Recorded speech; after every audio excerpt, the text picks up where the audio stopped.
আসসালামু আলাইকুম এভরিওয়ান। আশা করি সবাই ভালো আছেন। তো আমিও ভালো আছি। আজকে আমি আপনাদের সামনে আরেকটা নতুন ব্লগ নিয়ে হাজির হলাম।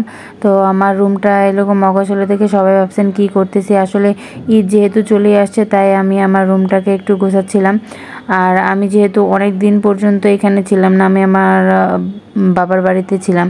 আর আলমারির অবস্থা খুবই খারাপ হয়ে গিয়েছিল, কারণ এখান থেকে ওইখানে নিয়ে গেছিলাম এক এক করে সব জামা কাপড়। আবার এখন ওইখান থেকে এখানে নিয়ে আসলাম জামা কাপড়গুলো। তাই আমার রুমটা কিন্তু খুবই অগোছালো হয়ে আছে। আলমারিটার অবস্থা খুবই খারাপ ছিল, সব কিছু এলোমেলো ছিল। তাই ভাবলাম আজকে সব কিছু গুছিয়ে নেই।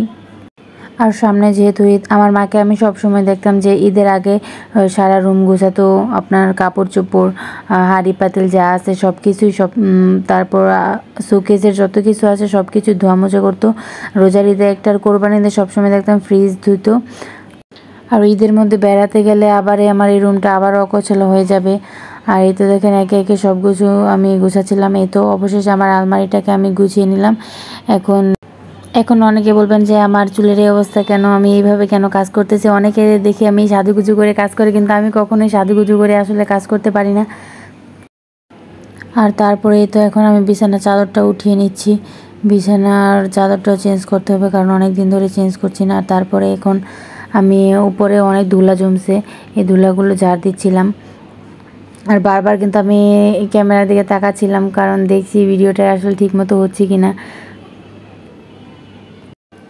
এই উপরের ময়লাগুলো ঝাড় দেওয়ার পরে বিছানায় অনেক ময়লা পড়লো। তারপরে এগুলো আমি ভালোভাবে ঝেড়ে নিয়ে এখন আমি চাদরটাকে বিছিয়ে নিব।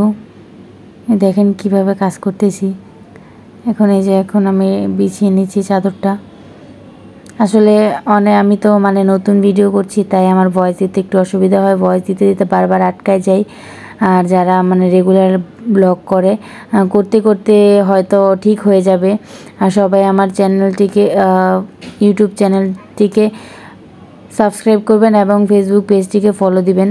আর এই তো এখন আমি বালিশেও কভার লাগিয়ে নিচ্ছিলাম। কোরবানি ঈদে কিন্তু একটু বেশি পরিমাণে কাজ থাকে, আর এই কাজ করতেও কিন্তু ভালোই লাগে। আর রোজার ঈদে কাজ একটু কমই থাকে, ঘোরাঘুরি হয়। আর এই তো এখন আমি সব কিছু ভাঁজ করে নিচ্ছিলাম।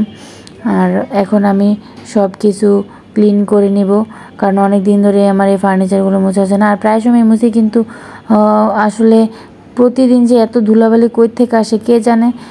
যতই ক্লিন করা হোক না কেন, ধুলাবালি প্রতিদিনই পড়ে থাকে। যদি ক্লিন করিও কেউ বলবে না দেখে যে আসলে এগুলো ক্লিন করা হয়েছে, এত পরিমাণে ধুলা আসে। আর আমাদের এখানে কিন্তু অনেক পরিমাণে বাতাস, যতই গরম থাকুক না কেন আমাদের এখানে অনেক বাতাস আছে। আর এইগুলা ক্লিনার দিয়ে ক্লিন করে তারপর আবার শুকনো কাপড় দিয়ে একটু মুছে দিলাম, নয়তো আবার ধুলা আটকায় যায়। আর সর্বশেষ আমি ঘরটা ঝাড় দিয়ে নিচ্ছি। আর আমি ভিডিও করতে গেলে, ভয়েস দিতে গেলে এত পরিমাণে আটকায় যায় কেন আমি বুঝতেই পারি না। আসলে আমার অনেক আটকায় যায়, আর কি দিয়ে যে শুরু করব আমি সেগুলাই বুঝতে বুঝতে আমার সময় লেগে যায়। আর এই তো এখন আপু এখানে রান্না বসাই দিছে। আপুর রুম গুছাইছে, কিন্তু তারপর আবার রান্না করতেছে। আমার রুমটা গুছাতে গুছাতে একটু লেট হয়ে গেছে। আর এখন এই যে রান্না করা সব শেষ। এখন আমি একাই খাওয়া দাওয়া করব, কারণ সবাই একটু পরে খাওয়া দাওয়া করবে। আর আমি এখন একাই বসে খাওয়া দাওয়া করে নেব। এখানে লাউয়ের তরকারি, লাউয়ের সিল্কা ভাজি ইলিশ মাছ দিয়ে, আর তারপর ভেন্ডি ভাজি। আর এতে এখন আমি খাওয়া দাওয়া করব একাই।